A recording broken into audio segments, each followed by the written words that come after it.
I'm in front of Union Station, but it might look different than what you're expecting because you might be thinking of Union Station in Washington, D.C. or Union Station in Chicago.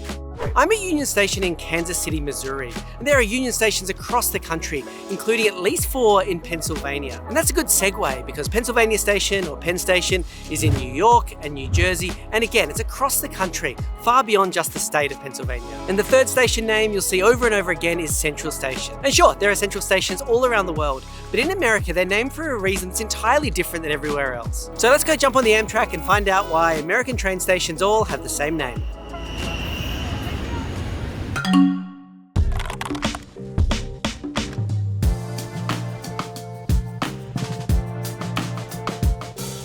New York's Pennsylvania Station, or just Penn Station, is the biggest transport facility in the Western Hemisphere. This thing is massive, with 600,000 people using it on a normal weekday. And when people think of Penn Station, they generally think of this.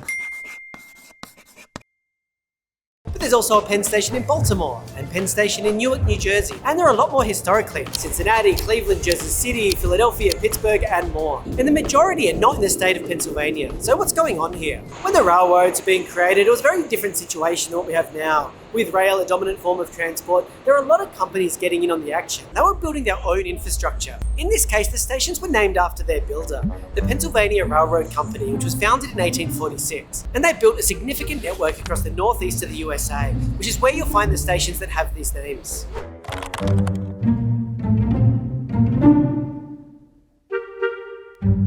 If there's one name that you'll see on stations over and over again, it's Central Station. I'm in Chicago, and here's what the Wikipedia page has to say. Central Station, Chicago Terminal, not to be confused with Grand Central Station, Chicago, or Great Central Station, which is in Chicago.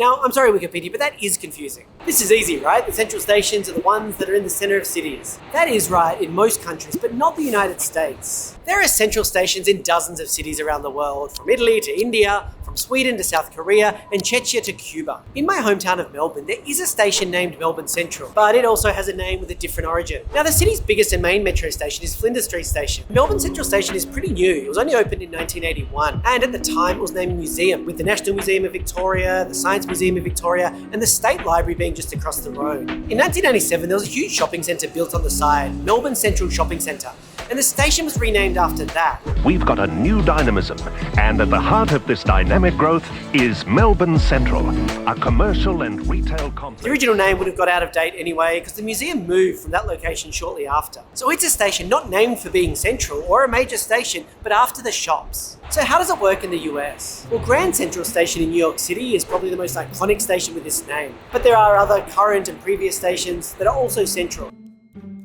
Buffalo, Memphis, and even right here in Chicago. And the reason? Well, these aren't named for their location in the city, but again for the companies responsible for them. Here in the middle of the US, the Illinois Central Railroad operated lines from here all the way to New Orleans. In the Northeast, the New York Central Railroad operated 18,000 kilometers of tracks across a dozen or more states. And Central has historically, and to this day, become a go-to name for railroad companies, big and small. It's the name of choice for both a 50-kilometer historic line in Cape Cod to a proposed fast rail project in Texas.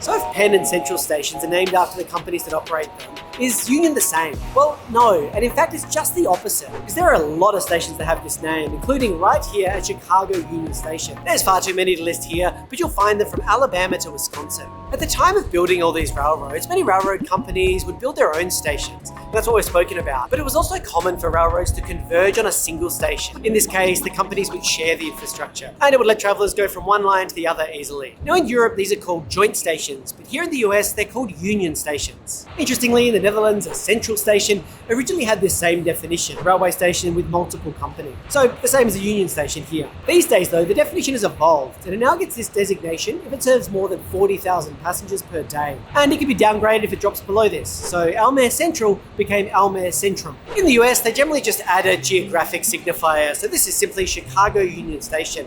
And this has a long history of being a union station and having other stations on this side. In 1874, a collaboration of 5 railroads came together to create this Union Station, and that included Pennsylvania Railroad and the Michigan Central Railroad. So if you travel by rail, and you certainly should, that's why stations are all named the way they are. From Chicago Union Station, I'm Julian. All right,